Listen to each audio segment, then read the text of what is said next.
안녕하세요. 오늘은 N.H. 클라인바움의 죽은 시인의 사회입니다.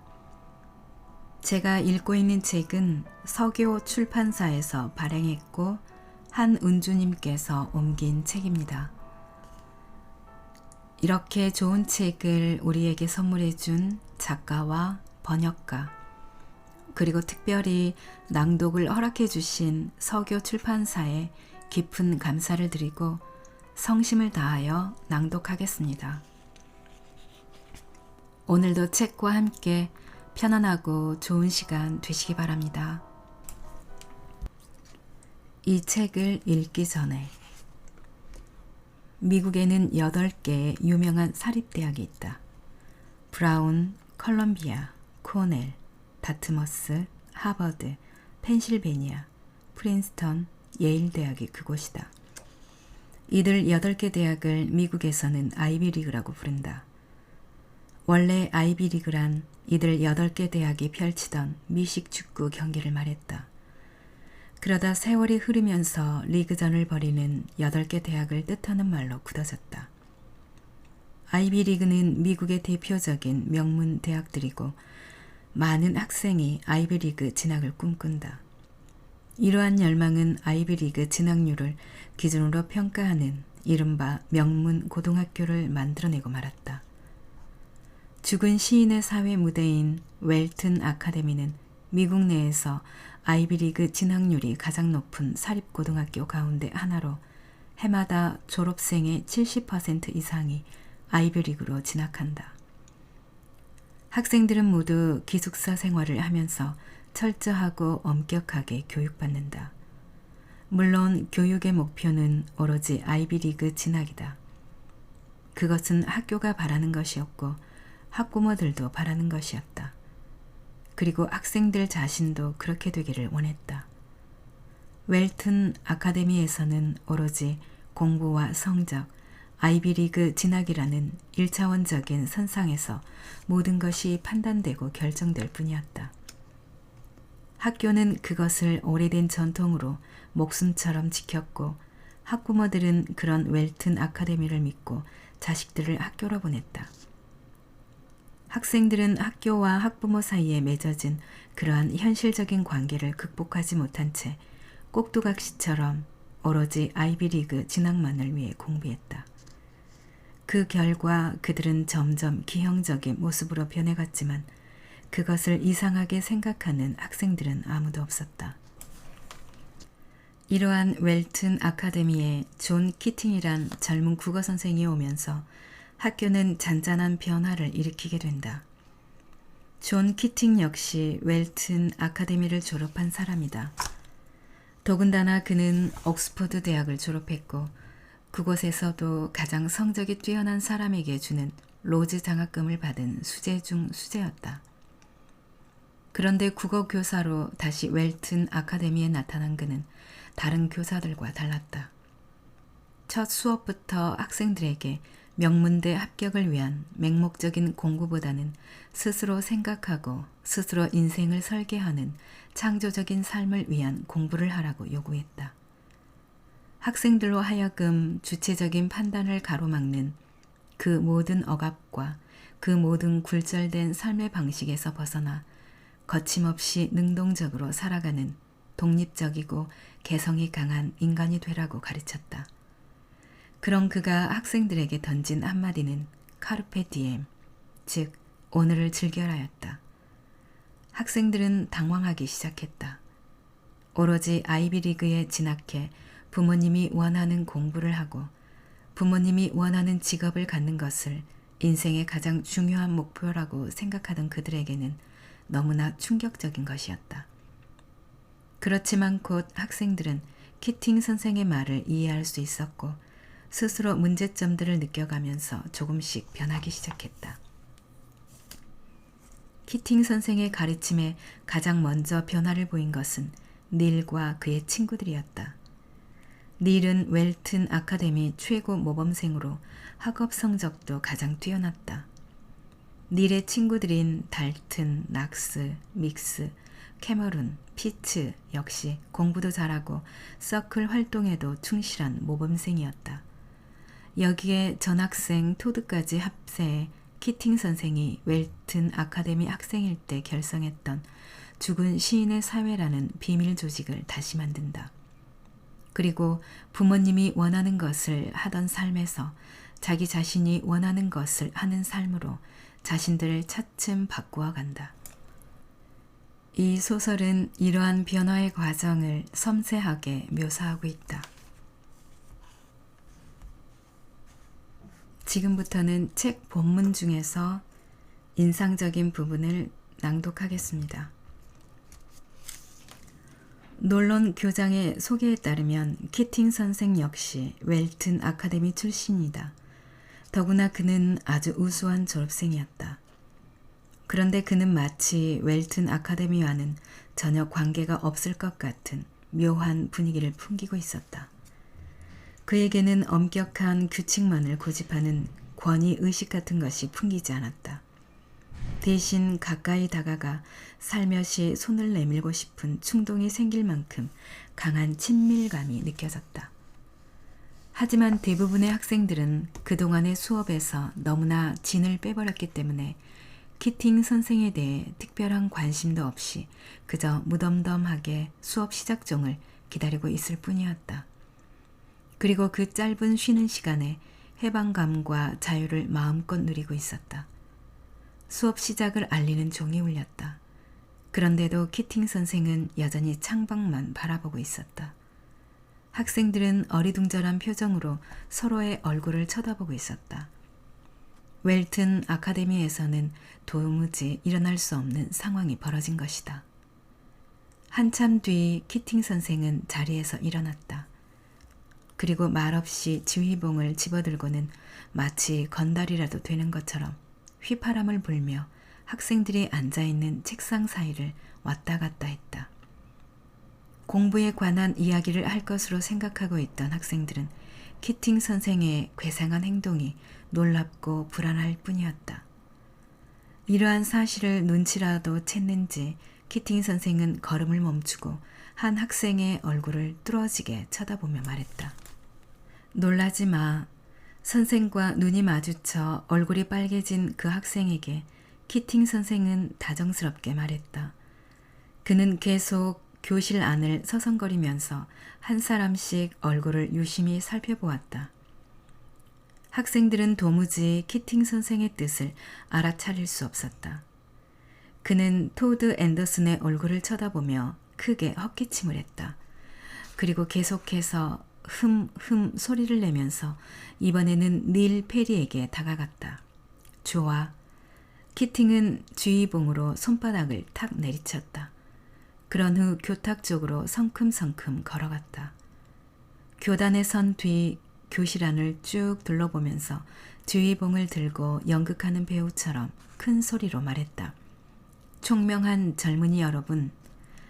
그러고 나서 갑자기 교탁 위로 훌쩍 뛰어 올라갔다. 교탁 위로 올라간 그는 학생들의 얼굴을 일일이 훑어보았다. 오, 선장님, 나의 선장님. 키팅 선생은 잔뜩 감정을 넣은 채 연극 대사 같은 구절을 학생들에게 크게 읊었다. 그리고는 눈을 부릅뜨고 학생들을 둘러보았다.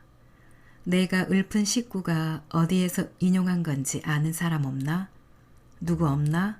아무도? 아무도 손을 드는 사람이 없었다. 모두 어리벙벙한 표정으로 서로의 얼굴만 쳐다볼 뿐이었다. 그래 좋다. 젊은 학자 여러분. 키팅은 우렁찬 목소리로 말을 이어나갔다. 이 시는 월트 휘트먼의 시다. 그가 에이브러햄 링컨을 추모하면서 쓴 시의 일부분이다. 지금부터 내 수업 시간에는 나를 오 선장님, 나의 선장님이라고 부르면 좋겠다. 물론 키팅 선생이라고 불러도 좋다. 하지만 선장님이라고 부르면 더욱 환영하겠다. 그는 교탁에서 뛰어내려와 다시 책상 사이를 오가며 말을 계속했다. 나에 대한 소문을 들었는지 모르겠다. 나는 쓸데없이 사람들 입방아에 오르내리고 싶지 않다. 그래서 미리 말해두겠다. 여러분이 알고 있는 대로 나는 오래전 이 학교의 학생이었다. 물론 그때는 지금과 같이 카리스마 넘치는 사람은 아니었다. 그러나 너희들은 내가 했던 대로 똑같이 공부하지 마라. 그렇게 하면 물론 성적은 올라가겠지. 하지만 그것뿐이다. 더 이상의 학습 효과는 얻지 못한다. 자, 지금부터 다들 책을 들고 기념 전시관으로 가자. 그는 주의봉으로 교실 뒷문 쪽을 가리킨 뒤 성큼성큼 밖으로 나갔다.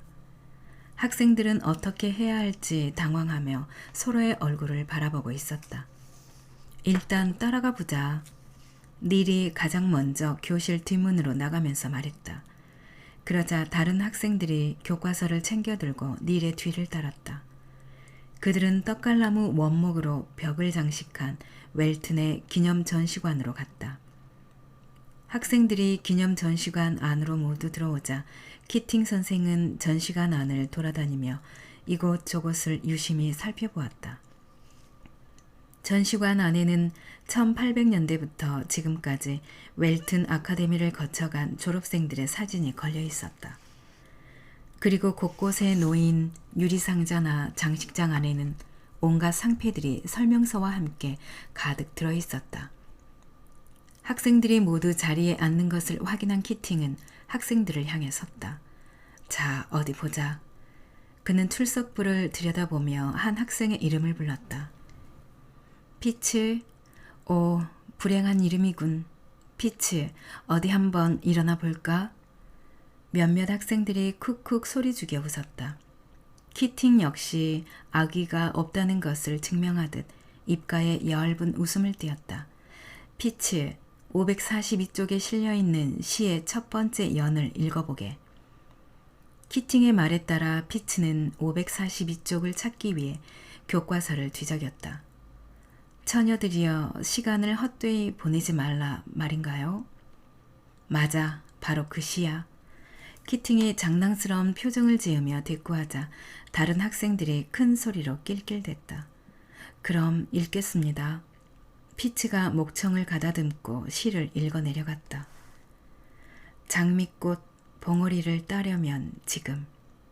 시간은 언제나 말없이 흐르고 오늘 이렇게 활짝 핀 꽃송이도 내일이면 시들어 버릴 것이다. 장미꽃 봉오리를 따려면 지금. 피츠의 낭독이 끝나자 키팅 선생은 다시 한번 되풀이해서 읊었다. 이 같은 감정을 라틴어로 카르페 디엠이라고 한다. 그 뜻을 아는 사람? 카르페 디엠 말입니까? 라틴어 박사 믹스가 손을 들었다. 오늘을 즐겨라입니다. 그래, 맞았다. 이름은 스티븐 믹스입니다. 믹스, 오늘을 즐겨라. 키팅은 믹스에게 그렇게 말하고 다시 학생들에게 물었다. 그럼 왜 시인은 이런 구절을 사용했을까? 그 시인은 무척 바빴기 때문에 그런 것 아닐까요? 한 학생이 큰 소리로 대답하자 다른 학생들은 모두 낄낄대며 웃었다. 아니야, 전혀 아니올시다. 키팅은 고개를 가로저으며 말했다. 그건 바로 우리가 구더기의 먹이이기 때문이야. 이 어리석은 학자들아. 키팅은 목청을 높였다. 우리가 그저 제한된 횟수의 봄과 여름, 가을을 넘기며 살아가고 있다는 건 모두 다 아는 사실 아닌가? 믿고 싶지 않겠지만 언젠가 우리는 누구 하나 빠짐없이 숨이 끊어질 것이다. 싸늘하게 몸은 식고 죽음에 이르게 된다. 아무도 이 운명에서 벗어날 수는 없어. 그는 이 부분에서 효과를 높이기 위해서 말을 멈추었다. 자리에서 일어나라. 자, 여기에 걸린 사진 속의 주인공들을 유심히 들여다봐라. 이들도 60년, 70년 전 우리처럼 이 학교에 다녔던 학생들이다. 얼른 나와 자세히 봐. 자, 어서. 부끄러워할 필요 없다. 그는 학생들을 손짓으로 불러냈다. 학생들은 키팅 선생을 따라 기념 전시관에 나란히 걸린 졸업생들 사진 앞으로 다가섰다. 거기에는 과거라는 시간을 넘어 바로 앞에 서 있는 자신들을 또렷이 바라보는 약간 촌스러운 모습의 학생들이 있었다. 과거의 한순간에 정지된 채 머물고 있는 그들은 시간을 뛰어넘어 후배들과 만나고 있었다. 숨을 멈춘 채 전시실의 사진을 바라보고 있는 학생들은 타임머신을 타고 과거 속으로 여행하는 듯했다. 이들이 현재 우리 모습과 다른 점이 있나? 어디에? 그들의 희망 어린 눈빛은 바로 여러분의 눈빛과 똑같다. 이 선배들은 여기 있는 여러분들처럼 멋진 장래가 보장될 거라고 확실히 믿었던 사람들이었다. 자, 그런데 저 웃음이 지금은 어디에 남아있을까? 그들이 꿈꾸었던 희망은 어디로 갔을까? 학생들은 천천히 사진들을 눈여겨보았다. 학생들의 표정은 점차 진지해졌고 과거를 되새겨보는 눈빛은 점점 감동으로 젖어들었다. 키팅은 이 사진 저 사진들을 가리키면서 재행걸음으로 전시실을 돌아다녔다. 이 사람들 가운데 한평생 소년 시절의 꿈을 마음껏 펼쳐본 사람은 과연 몇 명이나 될까? 대부분 지난 세월을 아쉬워하며 세상을 떠나 무덤 속으로 사라져갔을 것이다. 능력이 시간이 없어서 그랬을까? 천만에 그들은 성공이라는 전지전능한 신을 뒤쫓는데 급급해서 소년 시절 품었던 꿈을 헛되이 써버리고 말았던 것이다. 결국 지금은 땅속에서 수선화의 비료 신세로 떨어지고 만 것이지. 하지만 좀 더 가까이 다가가면 이들이 여러분에게 속삭이는 소리가 들릴 것이다. 자, 들어봐. 어서 와서 들어봐. 그는 다시 학생들을 재촉했다. 사진에 귀를 대봐. 어서. 들리지? 뭐가 들리지? 학생들은 조용했고 몇몇 학생들은 주저하면서도 사진에다 귀를 갖다 대어 보았다. 그 순간 어디선가 나지막히 속삭이는 소리가 들려왔다. 학생들은 일순간 알지 못한 전율을 느꼈다. 카르페 디엠. 키팅이 쉰 목소리를 내며 나지막히 속삭이고 있었다. 그리고 계속해서 다그치듯 말했다. 오늘을 즐겨라. 자신들의 인생을 헛되이 낭비하지 마라. 학생들은 모두 깊은 생각에 잠긴 채 벽의 사진들을 뚫어지게 쳐다보았다. 토드와 닐, 낙스, 달튼, 그리고 캐머런과 믹스, 피츠를 비롯한 다른 학생들도 모두 같은 상태였다. 그와 같은 모습은 종소리가 들릴 때까지 계속되었다.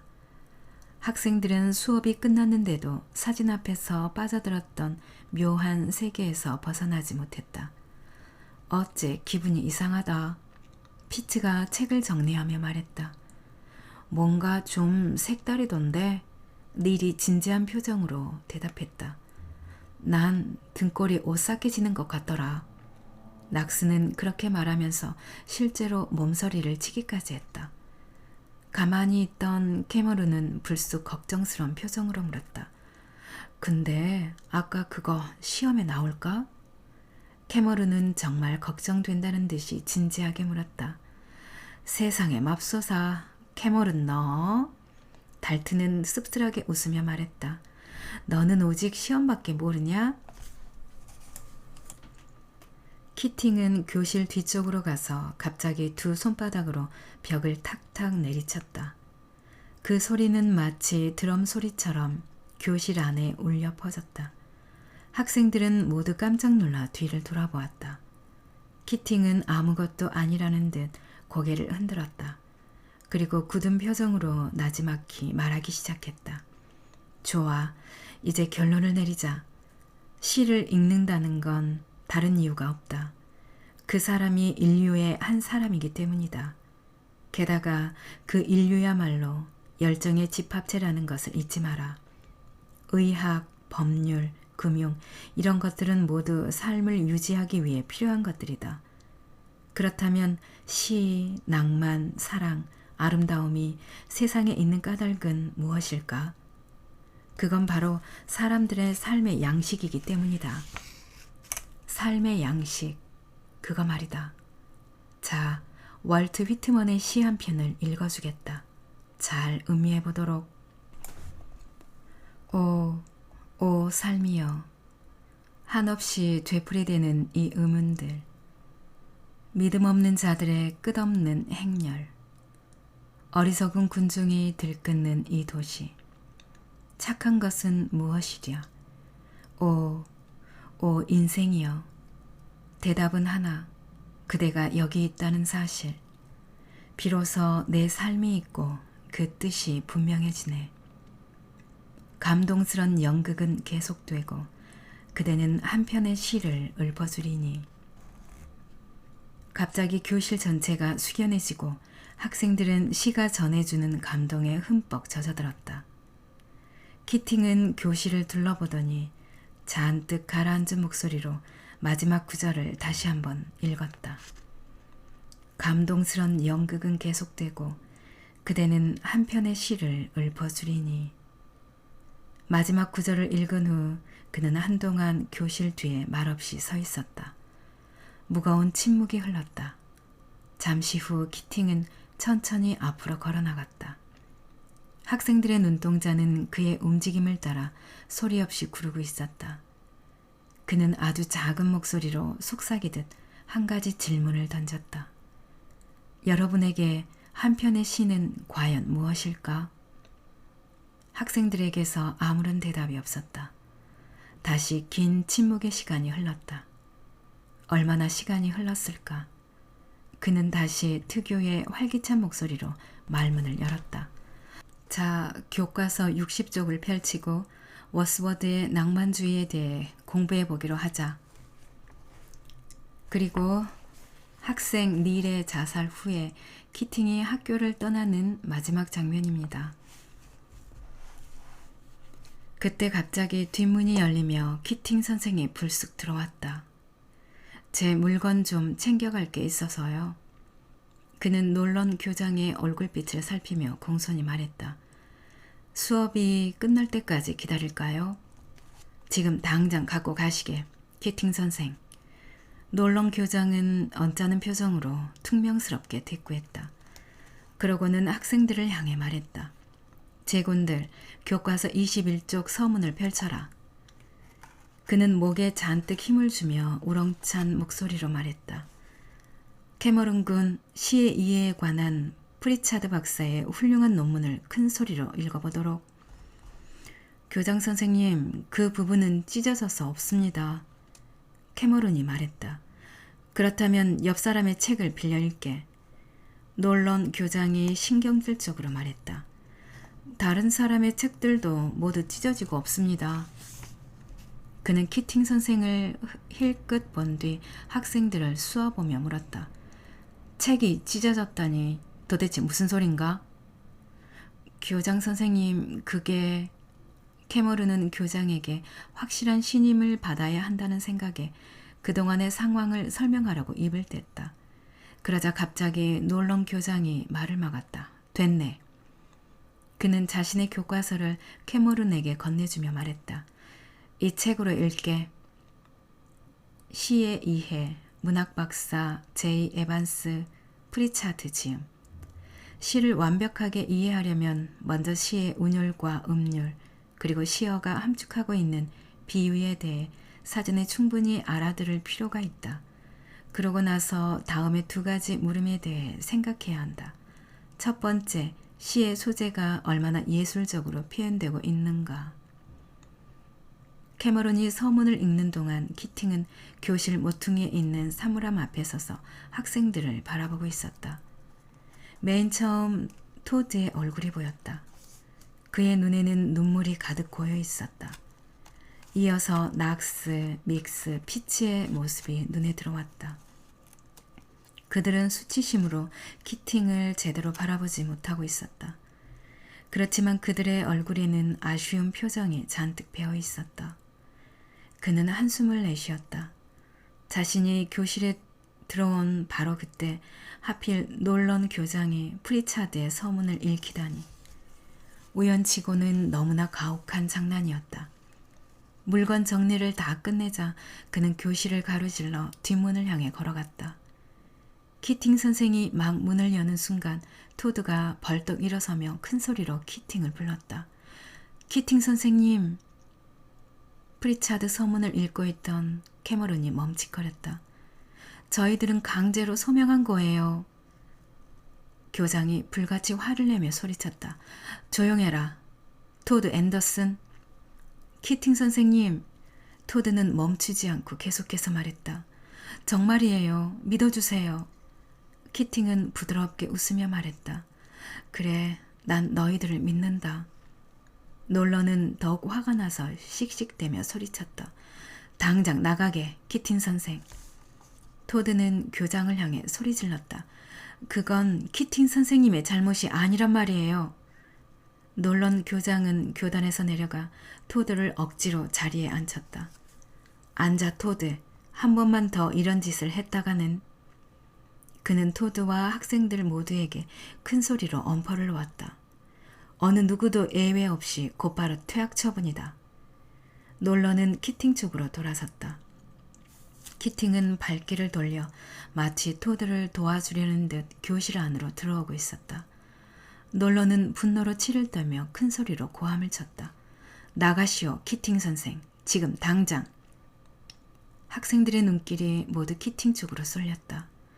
그는 학생들을 찬찬히 바라보며 뜬모를 웃음을 짓더니 곧 몸을 돌려 문 밖으로 향했다. 그때였다. 오, 선장님, 나의 선장님. 토드가 떨리는 목소리로 외쳤다. 키팅은 뒤돌아서며 토드 쪽으로 눈길을 돌렸다. 스승과 제자 사이에 말없는 교류가 이루어지고 있었다. 다른 학생들은 번갈아가며 토드와 키팅 선생을 바라보고 있었다. 그때였다. 갑자기 토드가 한 발을 들어 책상 위에 올려놓더니 다른 한 발마저 책상 위에 올려놓았다. 그리고 흘러내리는 눈물을 간신히 참으며 키팅 선생을 쳐다보았다. 앉아. 화가 잔뜩 치밀어 오른 놀렁 교장이 토드 쪽으로 다가서며 소리쳤다. 그때였다. 교실 반대쪽에 있던 낙스가 키팅 선생의 이름을 부르며 역시 책상 위로 뛰어 올라갔다. 놀러는 당황해서 낙스 쪽으로 뛰어갔다. 앉아. 그러자 믹스도 용기를 내어 책상 위에 올라섰다. 피츠도 마찬가지였다. 그러자 한 사람, 두 사람 책상 위에 올라서기 시작했다. 그리고 마침내 모든 학생이 책상 위로 올라서더니 떠나는 키팅 선생에게 말없이 인사를 보냈다. 캐머런만이 자리에 앉아 어리둥절한 채 주위를 두리번거릴 뿐이었다. 놀렁 교장은 학생들을 말리는 것을 포기하고 그 자리에 꼼짝 않고 서 있었다.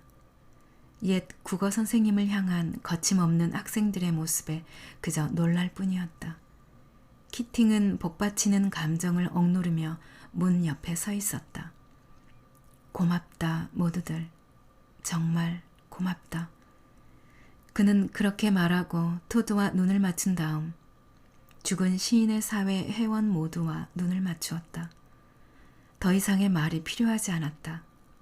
잠시 후 키팅은 고개를 끄덕인 뒤 천천히 몸을 돌려 교실을 빠져나갔다.